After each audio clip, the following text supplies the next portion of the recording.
No, I issued the challenge last week. We hit them up on the Twitter. They just haven't responded to us. I think Dodger Fan Weekly's ducking us. They're scared. They hear footsteps. They can hear us coming. Coming to you pre-tape from the Best Go Show studios. This is the Best Go Show. I'm your host, Albert Aguilera. That's my producer, Curtis Stage. And Curtis, I've got ice in my veins. Okay, Albert, what are you really good at that would create, in pressure situations, that would create the ice in the veins situation? Oh, many things, but this is more of it's like freezing outside all of a sudden. It was 100 degrees last week in the middle of November. It was 100 degrees outside. Yeah. And now it's 48. So I'm freezing my ass off right now. That's cold in California. That's really cold. It's Los Angeles. What the hell's wrong with you? 48 at night, not during the day. No, this morning. This morning is 48? Yeah, it's like, thank God I can temperature control my car with my phone. I was like, I hate getting in there and like touching the steering wheel and it's freezing and you're just like this. Whatever. No, thanks. So wait, this is not about you being in pressure situations like draining threes or something like Swaggy P. No. Or D'Angelo Russell. This is... But I bet you I could. Really? I bet you I could. You're a good shooter? I'm an amazingly good shooter. Like, if you had what's-his-face's brother... Klay Thompson. No, Trace Thompson's brother, Klay Thompson. Oh, yeah. When I was saying what's-his-face, I was trying to refer to our Dodger player, Trace Thompson. Yeah. What's-his-face's brother, Klay Thompson, who was apparently really good at draining threes because he beat Steph Curry in the three-point contest. I would legitimately challenge him to a three-point contest. Really? What I cannot do to save my life... Like, you could have my family could get like kidnapped by ISIS and is about to be like beheaded, and all they had to do was like what Snake Blisson had to do in Escape from LA and make layups. I would be like, just kill them because I can't make a layup to save my life or yours in this case. when you're shooting these threes and draining them, there's no one in your face. Right? You're just by yourself. Right, because if he were in my face, no, I'd get swatted every time. Yeah. No, he's like, I'm short and he's like 6'6". Yeah. No, all right, that wouldn't work. Well, okay, so you got ice in your veins because it's cold out. Because it's freezing. Yeah, okay, good. All right, well, we do have a player that does have ice in his veins, apparently. We'll get to that in a second. And it's not D'Angelo Russell. It's another Laker player. So we're going to have a combo episode today, fans. We're going to be talking Rams. It's a potpourri, like last year. Potpourri. Last year for Thanksgiving, we did a potpourri episode. We kind of have to. We kind of, going into Thanksgiving, we just have to kind of cover everybody. So we're going to be talking Rams, Kings, Lakers today. We got a lot to talk about. So let's get started. All right, guys. First thing I want to address, we're going to talk about the Rams, but first thing I want to address is all you haters out on the interwebs that are giving the defense a bunch of shit for giving up 14 points in the last 5 minutes of the game. Let's say, listen, calm the fuck down. They were pitching a shutout going into the eighth. They're up 10-0. I know that the two personal fouls really helped the Dolphins basically win that game. Yeah. But I'm not going to fault the defense for busting their ass for the entire game and then giving up 14 points. It's like, come on, offense, you got to fucking do something. But everyone's like, oh, the penalties were dumb. The defense gave it up. And yeah, the penalties were dumb. There were two personal foul penalties, one on Ogletree, one on Donaldson for roughing the passer and what's it called, excessive force or whatever. Yeah. And yeah, okay, that was really dumb. In the last 4.5 minutes, they gave up 3 total penalties, and we ended up losing the game. But I'm not going to fault the defense for giving up 14 points when the offense didn't do a fucking thing. Like, that's just dumb. And it was Goff's like first start ever. Yeah, in the rain. It rained here. It was what kind of a sign was that? It rained in Los Angeles on his first day. So, is that a premonition of bad things to come? I don't know. You thought that this team was going to be a 10 and 6. Mathematically, they can still do it. We can still do it. We are 4-6. We can go 10-6. Okay. So it's not going to happen. 6-game winning streak? Wow. Get a wild card spot? We play New Orleans coming up. We got this. The top-rated passer. Is it in New Orleans? I think so. It's the top-rated passer in football, Drew Brees. Maybe Goff is going to play better in a dome. Maybe if we had a different offense. The problem is our offensive line sucks. Okay, our offensive line sucks, which is really limiting Todd Gurley, who's not even in the top 50 in any category in football in rushing. Our offensive line, he isn't even getting past the offensive line. When he does, he's not making people miss. That's the only. He had a 24-yard rushing touchdown in the last game. He did. That handoff by Goff, beautiful. Great handoff. Is that what the credit goes to Goff? The credit goes to Goff in the handoff. Did Goff get up there and block for him too? I don't remember. I don't remember. I just saw that sweet handoff, and I was like, this is going to go in to the house, and it did. Yeah, it was the handoff.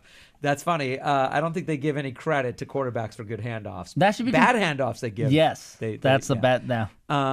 Gurley is not is he overrated at this point now? I mean, do we? No, he's not overrated. We just have no offensive line. And here, look, Goff went 17 for 31 passing, okay? Not bad. That's not bad. But he had drop passes, which isn't his fault. And he's going out of the shotgun. He got hurried 15 times. In the shotgun. 15 out of 31 times. Ridiculous. That's like 48% out of the shotgun. He got hurried. He got sacked once. And the offensive line fucking blows. And Tavon Austin's our only receiver. The dude's 5'8". So all he runs is a slant route, a flat, or something right over the middle where... Has he caught any ball over the middle?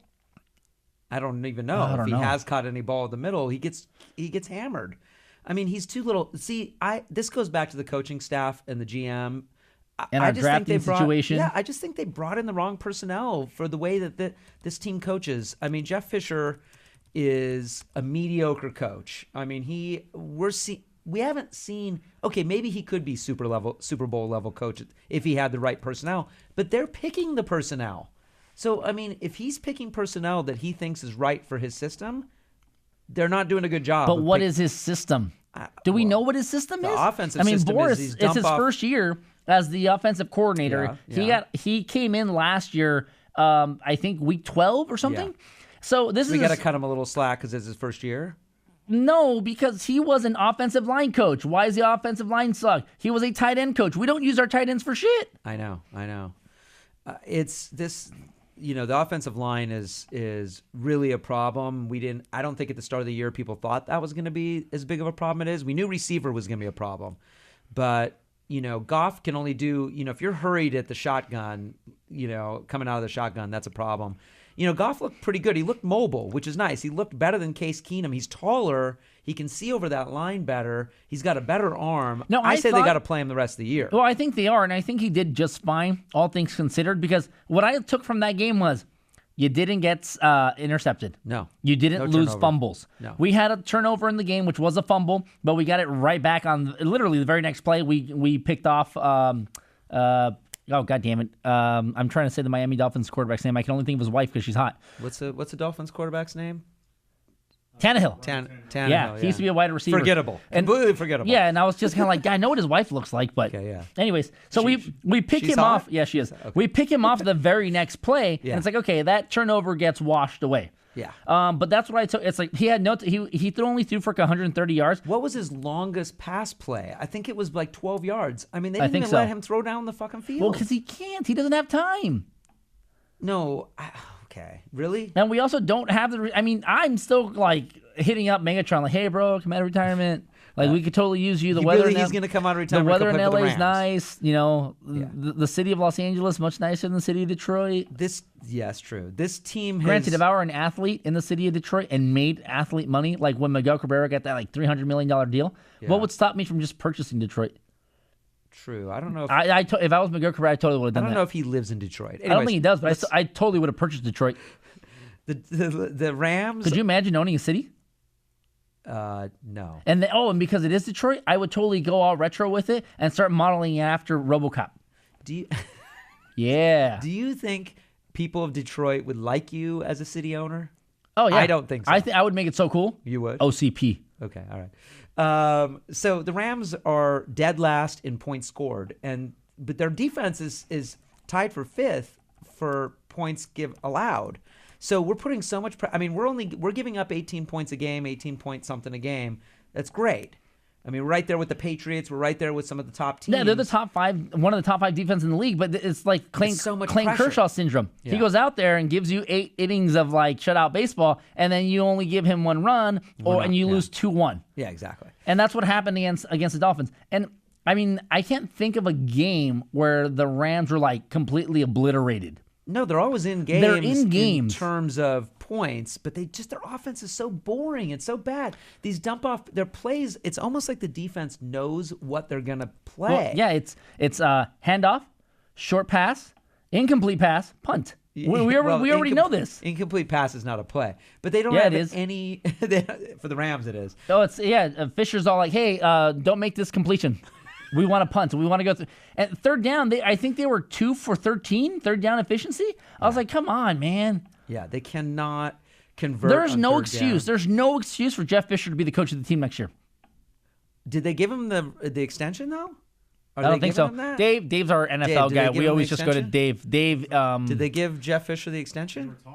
They were talking about it. All right. Yeah, when we just strangle off, we just go and ask Dave NFL questions because Dave lives and breathes NFL. He's a Patriots He's a fan, Patriots fan. He's a Tom Brady guy. Yeah, This whatever. Thanksgiving, Dave is very thankful that Tom Brady is no longer suspended.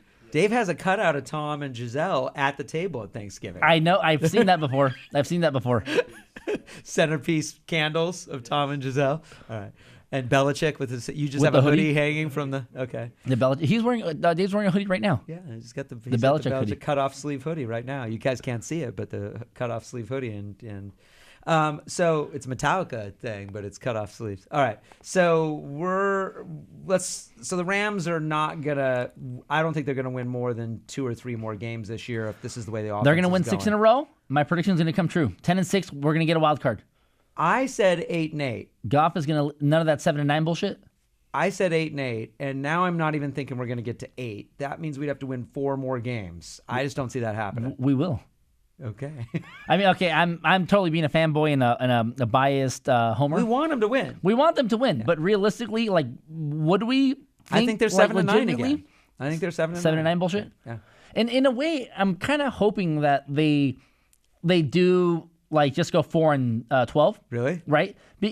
At first, you're thinking, wait, hear me out, guys, hear me out, Wait a minute. A bunch of fans are pissed right now. Hear me out. You got to look at it like this. We don't have a draft pick next season in the first round. So it doesn't matter what the season's fucking over, okay? We have $20 million in cap space. We do have next year. $20 million in cap space. And if you go 4-12, 5-11, 7-9 bullshit, I think Fisher's going to get fired. And ultimately, that's what we want. If we have to sacrifice this season, which, let's be honest, it's over. This season's over. And I'm hoping I'm wrong here. I'm hoping that 6 weeks from now, I'm like, oh shit, I'm an idiot. I'm hoping that 6 weeks from now, we come on the show and I replay this segment to say, hey, look, I was a dumbass 6 weeks ago. We're 10-6. But then I would totally go back and say, well, week 1, I said we'd win 10 games. It's not happening. As much as I'd But like hey, if it means we get rid of Jeff Fisher, why not? that will happen. I think And then do we just offer Jim Harbaugh a bunch of money? Take him away from Michigan? Is he going to leave that situation? He's I like don't a think he god would. in Michigan. Yeah, listen, if I'm a football coach, it is not my like goal in life to win a Super Bowl. It is not. It is my goal in life to be the head coach of Texas, Alabama, USC, Michigan, Ohio State, and become a god to the people of that area because they will worship you. Yeah. And if you win one national title, you'll never pay for a meal in your life ever again. You'll never wait in line. You'll have valet. People will want to do anything for you. Exactly. College football coaches that are successful are demigods. Could we get Pete Carroll back in L.A.? No, he's with the Seahawks. Fuck that. He's like he's like the president of the Seahawks and like the general man. He's like Son of a bitch. He's doing so well in Do you know Seattle. how big that would be if he came back? That would be pretty awesome. Because everybody loved him here. Everybody loved him here Whether you liked USC or not, people like Pete Carroll. because he was a cool guy. Cool guy. All right, let's move on to Lakers. So The Lake Show. The Lake Show. Look, this team is. Wait. Wait. What? We posted the video clip of you the other day on Instagram. For you, those of you guys who don't know, last year. you can follow us on Instagram, and we post little BTS videos and little snippets of the show. And yesterday's video was a snippet of the show from last season. This time last year, where you were complaining about hanging out with your kids because the Lakers were so bad. Yeah. Now So I'm a not. year later, Yeah, and I'm watching Laker games. and you're not hanging out with your kids anymore. No, I was back in front of the TV last night watching the Thunder game, and my son was playing guitar in his room, and he's like, hey, listen to this song. I'm like, the Lakers game's on. And he's like playing guitar, and I'm like, I can hear you. I got this game on right now. So it's the tide has how old is changed. your kid? He's 14. He's 14. Yeah. So but he loves the Lakers too. He'd come out and check the score every once in a while, but he's learning some new songs. He was just going out there to say, hopefully my dad will pay attention to me if He turned up the amp enough to where I could hear it. turn that shit down. No, I don't need to hear the game. I just need to see what's going on. And what I'm seeing, Albert, is really good. Here's the deal. The Lakers shouldn't be where they are. They're 8-7, and they're third in the Pacific. We're 7th or 8th in the conference. 7th in the conference now. Playoffs started today. We would be a playoff team, and we would be playing Golden State. Or the Clips. Oh, the Golden State. Yeah, Yeah, 'cause Golden State's number 2 right now. And we would beat them. Yeah. We're the only team that can beat them right Yeah. now. Luke Walton's got their number. He does. So the Lakers right now, this team is really doing some things that I think people didn't expect, and we got to give winning. Like winning. We didn't know if they were going to win 5 games by Christmas. It's not Thanksgiving yet, and they have won 8 games. They only won 17 last year. We may win 15 by Christmas. But now we're not going to have any good draft picks. Who gives a fuck? We've got 5 players under 22. I don't need any more young players. But here's the deal. People have bought into Luke Walton. Whatever he is doing, these players love it. They were talking to Julius Randle the other day. Somebody interviewed him, and he was like, they're like, why are you guys successful right now? He's like, Luke Walton. He put in a system that works for this team, and we're seeing that pay off right now. They're not even good yet. They're a playoff team right now, and they're better than about 7 or 8 other teams in the West right now. Yeah, they're a young, eager, fun team. And fun to watch. Yeah, and you're absolutely right, because this team, you look at their stats, they're averaging 109 points per game, but they're giving up 109 points per game. Well, they're giving up a little bit more. Yeah. But this time last year, they were giving up 116 points a game while only scoring 100 points a game. No, we were not averaging tacos last year. No, we were under 100 points a game. So now they're averaging tacos every night, and this team, it's like, okay, our turnover rate is like high. Second worst in the league. Yeah. So that's a young team. But that's too. a young team. Yeah. But you look at the team, and they're down 12, 13, 14, 15 points. And they remind me of the way Golden State and the Mavericks that won the championship played, where those teams were down 12, 15 points, but you knew they had the 3 ball. And you're like, okay, they'll be back. And outside of that game against the Timberwolves, this team has been in every game. Yeah. Win or lose, this team has been in every game by 5-6 points. Every night. They're 3rd in the league in scoring and 3rd in field goal. 3rd in field goal percentage. They're putting with a bunch of little guys. Yeah, and we don't have a superstar. We've talked about this. No. There's not one guy on the team that's taken over that is the superstar that's Lou handling Williams the ball. is kind of the superstar. Kind of, but there's coming no off the bench. scoring. There's no scoring like difference amongst the players. No. There's no one guy with 30 points a game and then the next guy being 20 and the next guy being 15. Our lead scorer comes off the bench. He has started 0 games, and he's averaging 16.5 points a game. Our next leading scorer, Swaggy P, 16 points a game. Yeah. And then D'Angelo, 15 points a game. Yeah, and then Randall, 15 points a game. So these we have so many because we distribute the ball. What did you say? What's his face? Was 50th in the league in scoring points? So, yeah, I mean, Lou Williams is 50th in the league in scoring points. And a playoff team, if you're a playoff team in the NBA, usually you have a score that's top 10 if you're a good team. This team has even amongst, Larry Nance can score. We handled Oklahoma City. They played well against them, and Oklahoma City has one go-to guy, and if you shut that guy down or you make him work hard, he still scored like 38 points. He did, but nobody else in the team exactly scored. What's the difference? They have to rely on that one guy. The Lakers don't. The Lakers pass the ball around, and we have the best bench in the NBA. We do have the best bench. So bench. when your bench is in and our bench is in, it's like our starters never left. In fact, our bench may be better than our starters. I mean, when you have Jordan Clarkson and Lou Williams our bench and Nance, player is our leading scorer. But not just him, but you have Nance and Clarkson coming in as well. That is a lot of athleticism and a lot of chances to score, and they're moving the ball around. D'Angelo's 27th in the league in assists. That's not high, and he's turning the ball over like 4 times a game. He's going to get better. It's only his second year. This time next year, he's 12th in assists, and he's maybe got 2 turnovers a game.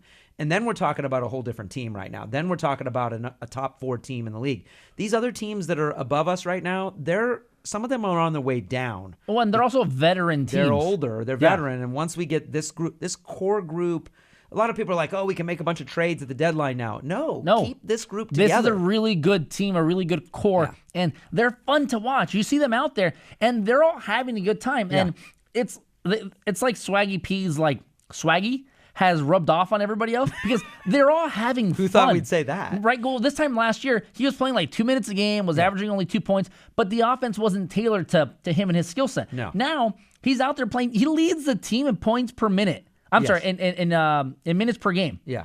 So at 27 minutes. Last year he was only averaging like 2 minutes. But he's out there because he can drain that 3. And that's why he too has ice in his veins like myself. And his defense has gotten a little better. I mean, he's been known as a terrible defender. So do you think that Swaggy P, now that he's found his swagger back, was a victim of the Rihanna effect? Yes. You mean like Matt Kemp? Like Matt Kemp? So you're doing very well. You get a nice contract. You start dating a super pop star, and then suddenly you suck. Yes. And now that he's no longer with Iggy, Look at him. Look at him playing. Look at him performing now. He's focused. He is focused. As focused as Swags can be, he's focused. Did you see him steal the ball yesterday? He stole the ball and made the game-winning shot. From his own player, which was awesome. That's probably the play of the year so far. I mean, the ball was going to... Can I make the joke? Can I make the joke? What? Or you don't call him Swaggy P, you call him Swaggy 3?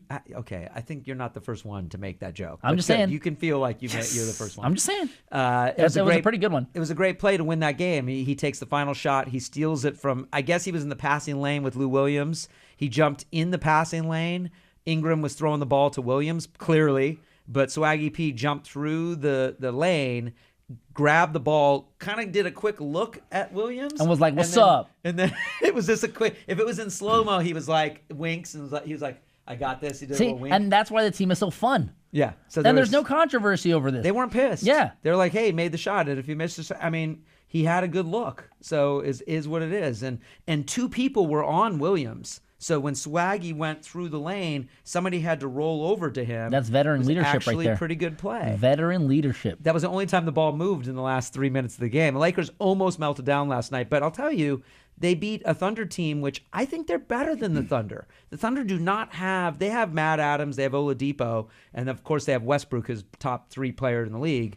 But beyond that, the Thunder don't have a good team. I think the Lakers might finish because ahead they're not them. a balanced team like the Lakers are. Team, and I think as the season, from what we're seeing, as the season moves on, they're just going to get better. They are. And again, even if they don't make the playoffs, which I think they might now. I mean, we have to start talking about that. They could. If they don't make the playoffs, this season has been huge success already, and we're not even into it. The bold prediction this year was that the Lakers would win between 25 and 30 games. That's looking really realistic now. Maybe even very more. Realistic, very realistic. So that was good that we didn't go too high with our expectations. Yeah, I think they're challenging everybody's expectations. So that's good. Let's talk about the Kings. Guys, who, by the way, are not challenging anybody's expectations. It's the same thing with the Kings. It's the same thing. I mean, listen, the Kings are 10-9-1. They got 21 points. They're 2 points back of first place in the Pacific because they're in third right now. And I think they're 5 points back of the Blackhawks for the first overall seed in the Western Conference. But the Kings are the Kings. They're leading the league in Corsi. They're leading the league in puck possession. They're dead last in power play because I think we're 3 for 30 on the power play because we're fucking terrible on the power play.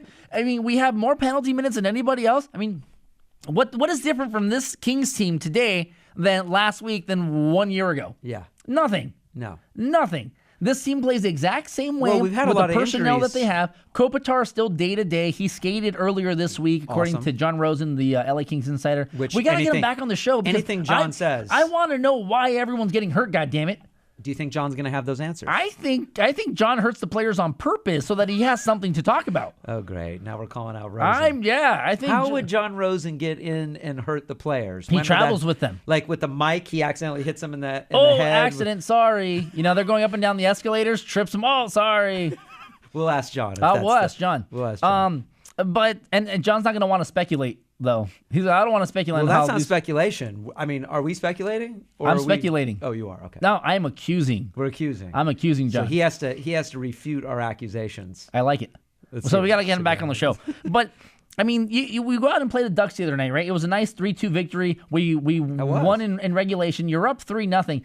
But they had 7 penalties, 3 in the first period. Yeah, we're lucky that the penalty kill was there for us. They only scored once on us, and it's really annoying that the team's really streaky.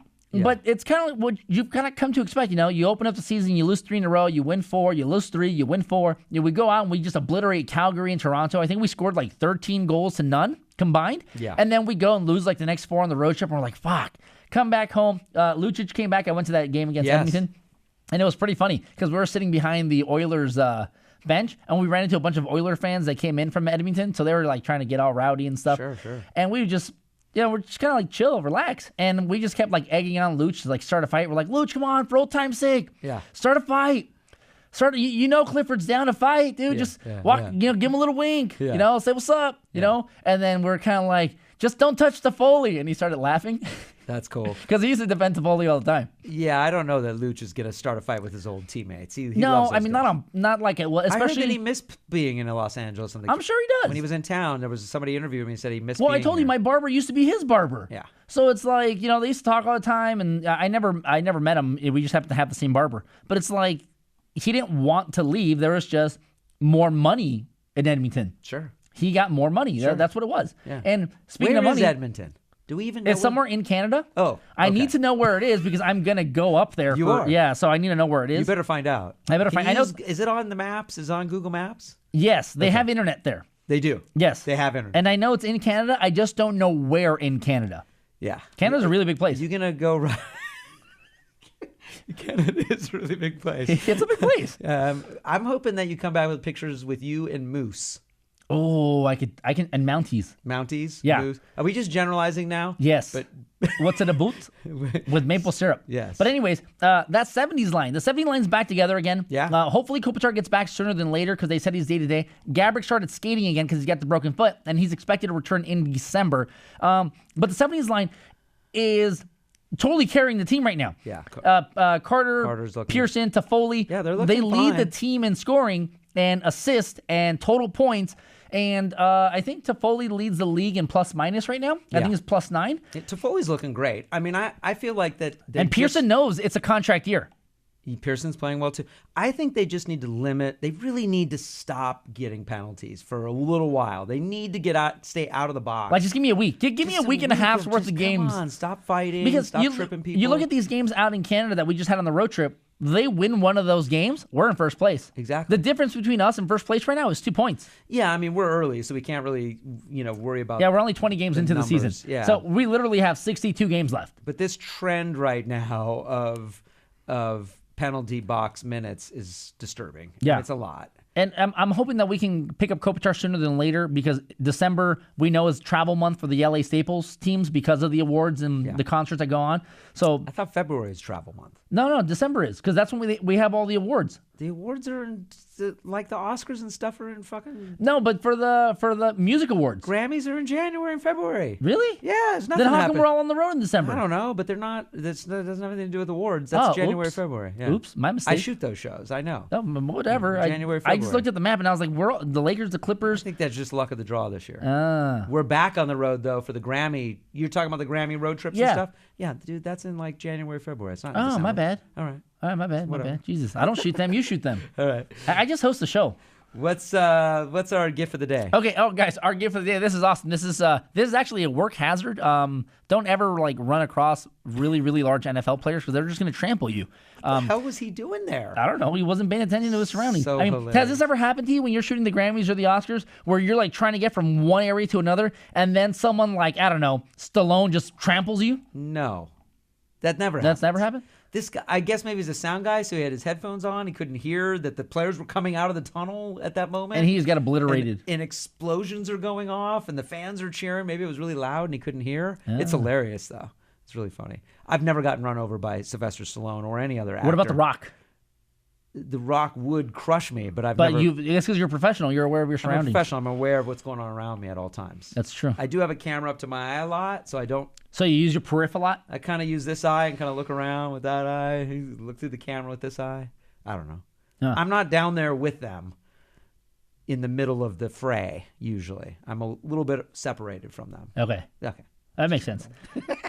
All right, guys, and if you remember last week, we issued a challenge to Dodger Fans Weekly, who we believe is the #1 Los Angeles Dodgers video podcast, much how we're the #1 LA Kings video podcast. Yes. And so we issued the challenge on Twitter. We're like, yo, what's up? And then they acknowledged our challenge, saying that we've seen that the gauntlet's been dropped. We'll respond to you shortly. Yeah. Shortly to me means we're going to get back to you. Yes. Shortly, in a timely manner. Yeah. They've not gotten back to us. Yeah. Now, I'm starting to think they're ducking us because they don't want us to be 2 division champs like McGregor. That's true. Now they're just running.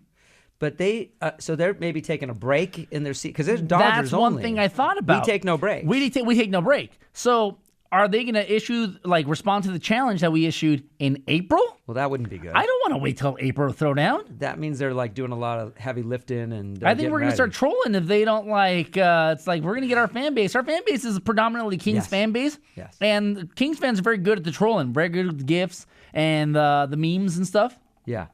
So we'll have to see. I think we'll have to figure out maybe they come on and we talk about hot stove and challenge their hot stove abilities. Their hot stoveness? Because we have we're good at really spreading rumors. Yeah.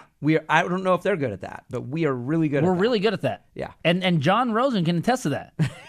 He hates it when we do Right that. now, the rumor is that he's hurting the players. That's a rumor. That is the rumor. I got to ask him about that. He's not going to be happy about that. I don't think But John Rosen could hurt the players. Sorry, John. I mean, it's the holidays. He should be happy. he's happy. He's happy all the time. All right. So okay, where can our show be found, Albert? All right, guys. But yeah, that has been our show. Don't forget to stalk us on Twitter at Besco Show. If you guys want to help us troll Dodger Fan Weekly, feel free to do so. At the same time, you can follow us on the Instagram for all the behind-the-scenes stuff. That's also at Besco Show, where we put up little snippets of the show, the behind-the-scenes, and all that cool stuff. You can now listen into the podcast on iTunes, SoundCloud, Stitcher, wherever podcasts are heard. And our website is up, bestcoshow.com, so you can check out all of our articles. Yep. Anything else? That's it. That's it. All right, guys. Have a happy Thanksgiving, and have a good night.